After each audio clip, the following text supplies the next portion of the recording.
नमस्कार प्यारे बच्चों, जय हिंद। मैं परिहार सर आप सभी का मेरे इस YouTube channel primary digital study में स्वागत है। प्यारे बच्चों, आज के इस वीडियो में हम कक्षा 5वीं की हिंदी की पुस्तक का पाठ 17 सीखने जा रहे हैं और इस पाठ का नाम है राष्ट्र प्रहरी। आप सभी को कक्षा 5वीं की हिंदी की पुस्तक ओपन करना है और पाठ 17 आपको निकाल लेना है।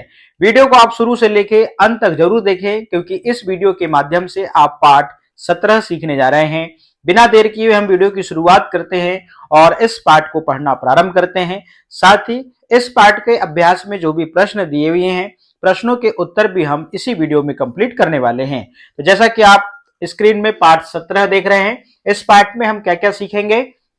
भारतीय सेना के तीनों अंगों का परिचय, देश प्रेम की भावना जागृत करना, प्रत्यय तथा उपसर्ग का व्यावहारिक ज्ञान, संज्ञा सर्वनाम, क्रिया विशेषण, वचन, वाक्य रचना, विशेषण शब्द से संज्ञा शब्द बनाना। तो आइए हम इस पाठ को पढ़ना प्रारंभ करते हैं। अक्षय दूरदर्शन पर 26 जनवरी की परेड देख रहा था। जैसे ही थल सेना की टुकड़ी के सैनिक अपनी वर्दी में कदम मिलाते हुए आगे आए तो अक्षय की आंखें चमक उठी। कतारों में चलते घोड़ों और ऊंटों पर बैठे सैनिकों की शान ही निराली थी। अक्षय को एक के पीछे एक आती हुई सेना के सभी अंगों की टुकड़ियां आकर्षित कर रही थी। वह सोचने लगा, मैं बड़ा होकर क्या बनूंगा?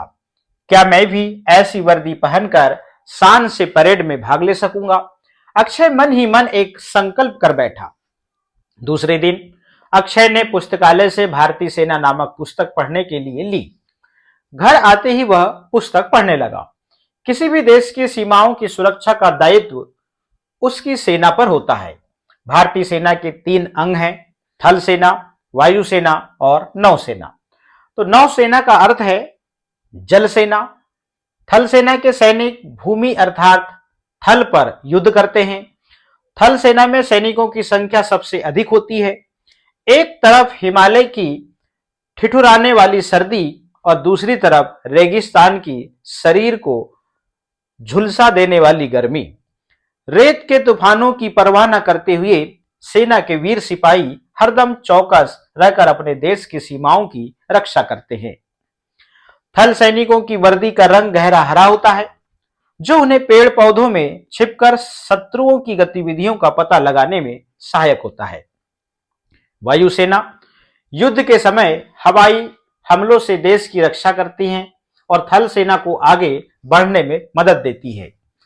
साथ ही शत्रुओं के ठिकानों और विमानों पर आक्रमण कर शत्रु पक्ष की ताकत को कम कर देती है। वायुसेना नौसेना की भी सहायता करती है। दुर्गम स्थानों में युद्ध कर रहे थल सैनिकों को रसद और अन्य सहायता पहुंचाने का काम भी वायुसेना करती है। घायलों को अस्पताल तक ले जाने तथा संकट में घिरे नागरिकों को सुरक्षित स्थानों तक पहुंचाने में भी वायुसेना महत्वपूर्ण भूमिका निभाती है। नीली वर्दी में सजे वायुसेना के सैनिक हरदम सजग और सतर्क रहते हैं। हमारे देश की नौसेना देश के समुद्री तटों और समुद्री सीमाओं की रक्षा करती है। नौसैनिक समुद्री लड़ाई में कुशल होते हैं, ये देख रहे हैं आप, और जल की सतह और गहराई दोनों में प्रहार करने में सक्षम होते हैं। नौसेना के सैनिकों की वर्दी का रंग सफेद होता है। सेना के इन 3 प्रमुख अंगों की सहायता के लिए और भी महत्वपूर्ण इकाइयां होती हैं, जो युद्ध के हथियार, विभिन्न उपकरणों, रसद, दवाइयां, कपड़े इत्यादि एक स्थान से दूसरे स्थान तक भेजती हैं। युद्ध के समय इनकी चुस्ती और फुर्ती देखते ही बनती है। सेना को ये किसी तरह की कोई कमी महसूस नहीं होने देती। भारतीय सैनिक बहादुरी के लिए जितने विख्यात हैं, अपनी अनुशासन प्रियता के लिए भी उतने ही सराहनीय हैं। सैनिकों के इस अनुशासन से उनके हर काम में गति और लय आ जाती है। जब वे समूह में चलते हैं तो उनका चलना भी देखने योग्य होता है। एक अच्छे सैनिक के गुण हैं देशभक्ति, सजगता, साहस, धैर्य और अनुशासन। भारतीय सैनिक में ये गुण कूट कूट कर भरे हैं। यही नहीं, बाढ़, तूफान, भूकंप और सूखा आदि प्राकृतिक विपदाओं के समय वे जिस प्रकार जनता की सहायता करते हैं, इससे उनकी सेवा भावना का भी परिचय मिलता है। थल सेना, वायुसेना और नौसेना, इन तीनों अंगों के अपने अपने प्रशिक्षण विद्यालय हैं, जहां देश के चुने हुए नव युवकों तथा नव युवतियों को प्रशिक्षित किया जाता है। इन विद्यालयों के कठोर अनुशासन के वातावरण में प्रशिक्षित होकर ये युवक और युवतियां हमारे देश की सेनाओं का गौरव बढ़ाते हैं। भारतीय सेनाएं सभी प्रकार के आधुनिकतम हथियारों से सुसज्जित है और सभी प्रकार की परिस्थितियों से निपटने में पूर्णतया सक्षम है। हमारे देश के राष्ट्रपति सेना के तीनों अंगों के सर्वोच्च अध्यक्ष हैं। प्रतिवर्ष भारत सरकार वीरतापूर्ण और साहसिक कार्यों के लिए सैनिकों को विशिष्ट पदकों से सम्मानित करती है। केवल पुरुष ही नहीं, महिलाएं भी सेना के विभिन्न पदों पर कार्यरत हैं। यह हमारे लिए गर्व की बात है। अक्षय पुस्तक पर हाथ रखे हुए कुछ सोचने लगा। उसकी आंखों के सामने 26 जनवरी का वह दृश्य घूमने लगा, जिसमें वह भी सैनिक वर्दी पहने राष्ट्रपति को सलामी दे रहा है। चलिएगा, इस प्रकार से जो है हमने इस पाठ को पढ़ा और इस पाठ को पढ़ने से जल सेना, थल सेना और वायुसेना क्या होती है इसके बारे में हमने जाना। अब अभ्यास में बोध प्रश्न, प्रश्न क्रमांक 1, निम्नांकित शब्दों के अर्थ शब्दकोश से खोजकर लिखिए। आपको पता चल गया है इन शब्दों के अर्थ आपको कहां से खोज के लिखना है। आकर्षित करना का मतलब ध्यान खींचना, संकल्प का मतलब प्रतिज्ञा, दुर्गम का मतलब होता है पहुंचना या कठिन हो, जहां पहुंचना कठिन हो। सजग का मतलब होता है जागरूक, विख्यात का मतलब प्रसिद्ध, सतर्क का मतलब सावधान, विपदा का मतलब दुख और धैर्य का मतलब होता है धीरज, और रसद का मतलब सामान पूर्ति या विशिष्ट का मतलब होता है विशेष। निम्नलिखित प्रश्नों के उत्तर संक्षेप में लिखिए 2 और 3। पहले हम प्रश्न क्रमांक 4 कंप्लीट कर लेते हैं, फिर उसके बाद में कंप्लीट करेंगे। कोष्टक में दिए गए शब्द का सही रूप रिक्त स्थान में भरिए। नौसेना खालिस्तान तटों की रक्षा करती है, तो यहां पे आ जाएगा समुद्री, जिसमें हमने सही का निशान लगाए हैं। खालिस्तान सेना के 3 प्रमुख अंग हैं, तो आप यहां पे भारतीय सेना के 3 प्रमुख अंग हैं, यहां पे भारतीय आ जाएगा। हमारे देश के सैनिक अपनी खालिस्तान के लिए प्रसिद्ध हैं, बहादुरी के लिए, तो यहां पे बहादुरी शब्द आ जाएगा। वीर सैनिक बड़ी खालिस्तान से देश की सीमाओं की रक्षा करते हैं, सजगता आ जाएगा यहां पे। सैनिकों का अनुशासन खालिस्तान है, सराहनीय आ जाएगा यहां पे। इस प्रकार से जो है आपको रिक्त स्थान यहां से शब्द में से छाट के यहां लिखना है। प्रश्न क्रमांक 5, नीचे चौखाने में दिए गए विशेषण शब्दों को संज्ञा शब्दों में बदलकर लिखिए। जैसे गहरा का गहराई हो गया, ये विशेषण शब्द है, इसका संज्ञा शब्द बनाना है। अच्छा का अच्छाई, जागरूक का जागरूकता, सजग का सजगता। अब यहाँ पे सतर्क का सतर्कता, कुशल का कुशलता, गहरा का गहराई और मधुर का मधुरता हो जाएगा। इस प्रकार से आप लिख देंगे। ऊपर के जो प्रश्न है उनको कंप्लीट करते हैं। चलिएगा, प्रश्न क्रमांक 2, निम्नलिखित प्रश्नों के उत्तर संक्षेप में लिखिए। क नंबर का प्रश्न है भारतीय सेना के तीनों अंगों के नाम लिखिए। तो उत्तर लिखेंगे भारतीय सेना के 3 अंग हैं, जल सेना, थल सेना व वायु सेना। अगला प्रश्न है भारतीय सेना के तीनों अंगों का सर्वोच्च अध्यक्ष कौन होता है। तो उत्तर लिखते हैं भारतीय सेना के तीनों अंगों के सर्वोच्च अध्यक्ष भारत के राष्ट्रपति होते हैं। प्रश्न क्रमांक है नौसेना का क्या अर्थ है और युद्ध के समय वह क्या क्या कार्य करती है। तो उत्तर लिखते हैं नौसेना का अर्थ है जल सेना। नौसेना देश की समुद्री तटों और समुद्री सीमाओं की रक्षा करती है। अगला प्रश्न है थल सेना की वर्दी का रंग हरा क्यों होता है। तो उत्तर लिखते हैं थल सैनिकों की वर्दी का हरा रंग उन्हें पेड़ पौधों में छिपकर शत्रुओं की गतिविधियों का पता लगाने में सहायक होता है। अगला प्रश्न है भारत सरकार सैनिकों को विशिष्ट पदकों से कब सम्मानित करती है। तो उत्तर लिखते हैं प्रतिवर्ष भारत सरकार वीरता पूर्ण एवं साहसिक कार्यों के लिए सैनिकों को विशिष्ट पदकों से सम्मानित करती है। अगला प्रश्न है निम्नलिखित प्रश्नों के उत्तर लिखिए। भारत सैनिकों में कौन कौन से गुण होते हैं, मतलब भारतीय सैनिकों में कौन कौन से गुण होते हैं। तो उत्तर लिखते हैं भारतीय सैनिकों में देशभक्ति, सजगता, साहस, धैर्य, अनुशासन, सेवा भावना इत्यादि गुण कूट कूट कर भरे हैं। अगला प्रश्न है वायुसेना के कार्य। तो उत्तर लिखते हैं वायुसेना युद्ध के समय हवाई हमलों से देश की रक्षा करती है। थल सेना को आगे बढ़ने में मदद देती है, साथ ही शत्रुओं के ठिकानों और विमानों पर आक्रमण कर शत्रु पक्ष की ताकत को कम कर देती है। वायुसेना नौसेना की भी सहायता करती है।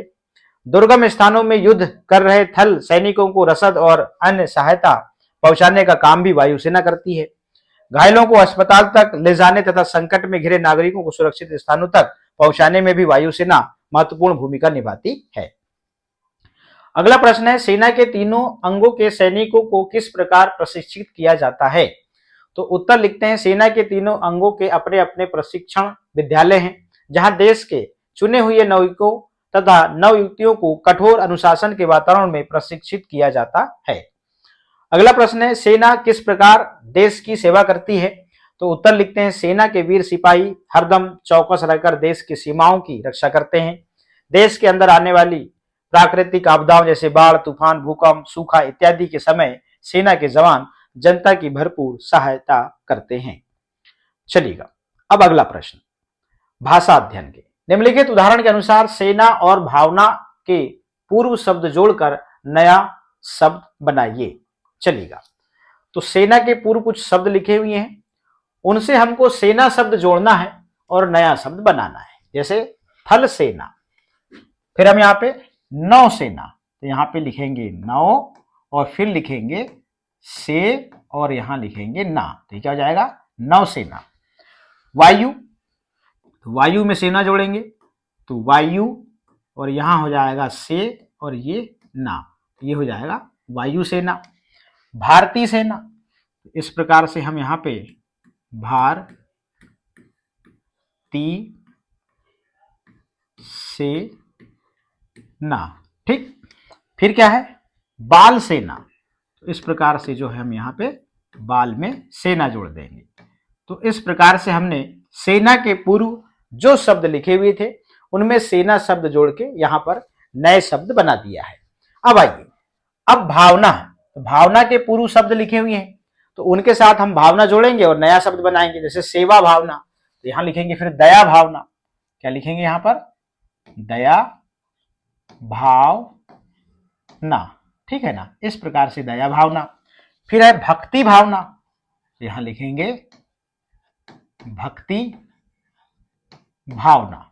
इस प्रकार से जो है नया शब्द बनाएंगे। फिर है हीन भावना, तो इस प्रकार से यहां लिखेंगे हीन और फिर यहां पर भावना जोड़ देंगे इस प्रकार से, ये देखिए हीन भावना। फिर है उच्च भावना, तो इस प्रकार से उच्च में हम यहां पर भावना शब्द जोड़ देंगे तो ये हो जाएगा उच्च भावना, ठीक। इस प्रकार से आप भी लिख देंगे। चलिएगा, अब आगे चलते हैं। तालिका में दिए गए उदाहरण के अनुसार मूल शब्दों में प्रत्यय जोड़कर नए शब्द बनाइए। चलिएगा, अब यहां पे देखिए, सेना में एक जोड़े तो क्या हुआ? सैनिक। प्रकृति में एक जोड़ेंगे तो क्या हो जाएगा? प्राकृतिक हो जाएगा। क्या हो जाएगा? प्राकृतिक, इस प्रकार से, ठीक। अब यहां पर साहस में एक जोड़ेंगे तो क्या हो जाएगा? साहसिक हो जाएगा। इस प्रकार से साहसिक, इस प्रकार से नया शब्द बना देंगे। इसमें प्रत्यय एक जोड़ना है और सम्मान में इत जोड़ा है तो ये हो जाएगा सम्मानित। आगे चलिए, राष्ट्र में ई जोड़े तो राष्ट्रीय और भारत में ई जोड़ेंगे तो ये हो जाएगा भारतीय हो जाएगा। क्या हो जाएगा? भारतीय, ठीक ना। बहादुर में ई जोड़े तो बहादुरी और गरीब में ई जोड़े तो गरीबी हो जाएगा, ठीक है ना। इस प्रकार से जो है हमने यहां पर प्रत्यय जोड़ के नए शब्द बना लिए। चलिएगा, अगला सवाल है, नीचे दी गई तालिका में उदाहरण के अनुसार वचन परिवर्तन कीजिए। देखिए, टुकड़ी मतलब एक, तो ये एक वचन हुआ। टुकड़ियां मतलब बहुवचन, बहुत सारी टुकड़ियां। अब लड़की मतलब एक और बहुवचन में बहुत सारी लड़कियां, तो यहां लिखेंगे लड़कियां, ये बहुत सारी लड़कियां, ठीक है ना। कतार, तो कतार का बहुवचन हो जाएगा कतारें। कतार मतलब होता है लाइन, तो एक कतार और कतारें मतलब बहुत सारी कतारें। अब विपदा, विपदा मतलब एक वचन और यहां पर विपदाएं तो ये बहुवचन हो जाएगा। तो इस प्रकार से यहां लिखेंगे विपदा और यहां लिखेंगे ए, तो ये हो जाएगा बहुवचन विपदाएं।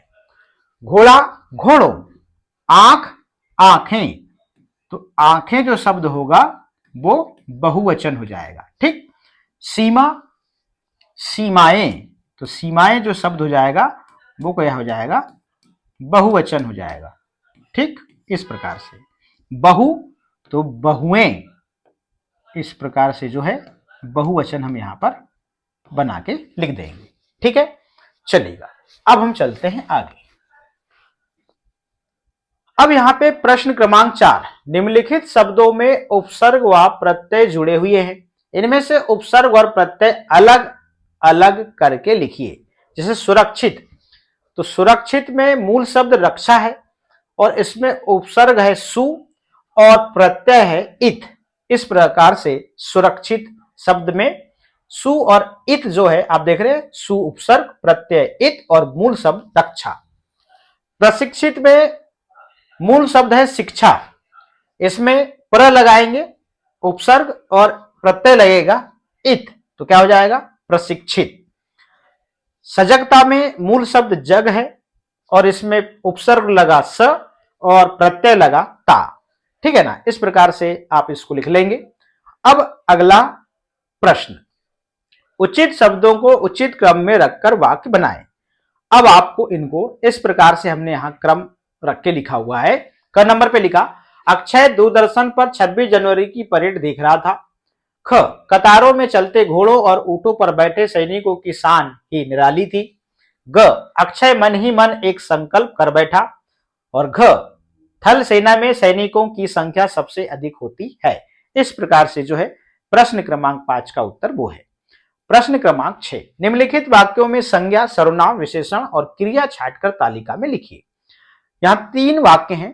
उसने पुस्तकालय में भारतीय सेना नामक पुस्तक पढ़ने के लिए ली। आ नंबर, थल सेना के सैनिक भूमि अर्थात थल पर युद्ध करते हैं। ई, सेना के तीनों अंगों के अपने अपने प्रशिक्षण विद्यालय हैं। पहले वाक्य में संज्ञा क्या है, पुस्तकालय, सर्वनाम क्या है, उसने, विशेषण क्या है, भारतीय सेना, क्रिया क्या है, पढ़ना। दूसरे वाक्य में संज्ञा क्या है, थल सेना, सैनिक, सर्वनाम नहीं है, विशेषण क्या है, थल सेना के, और क्रिया क्या है, युद्ध करना। अब यहां पे देखिएगा, सेना के तीनों अंगों के अपने अपने प्रशिक्षण विद्यालय हैं, तो इसमें संज्ञा है सेना और विद्यालय, सर्वनाम है अपने अपने, विशेषण है प्रशिक्षण और क्रिया यहां पे है। इस प्रकार से जो है यहां पे हमने प्रश्न क्रमांक 6 जो है इसको कंप्लीट कर लिया और फाइनली जो है हमने पूरे प्रश्नों को यहां पे कंप्लीट कर चुके हैं। तो प्यारे बच्चों, हमने इस वीडियो में कक्षा 5वीं की हिंदी की पुस्तक का पाठ 17 जो है हमने इसको कंप्लीट कर लिया है। इस पाठ को हमने पढ़ा और इसके अभ्यास में जो प्रश्न दिए हुए थे उनको भी हमने इस वीडियो में कंप्लीट कर लिया है। तो प्यारे बच्चों, आज के इस वीडियो में इतना ही। फिर मिलेंगे हम नए वीडियो में नए पाठ के साथ में। आप सभी का बहुत बहुत धन्यवाद।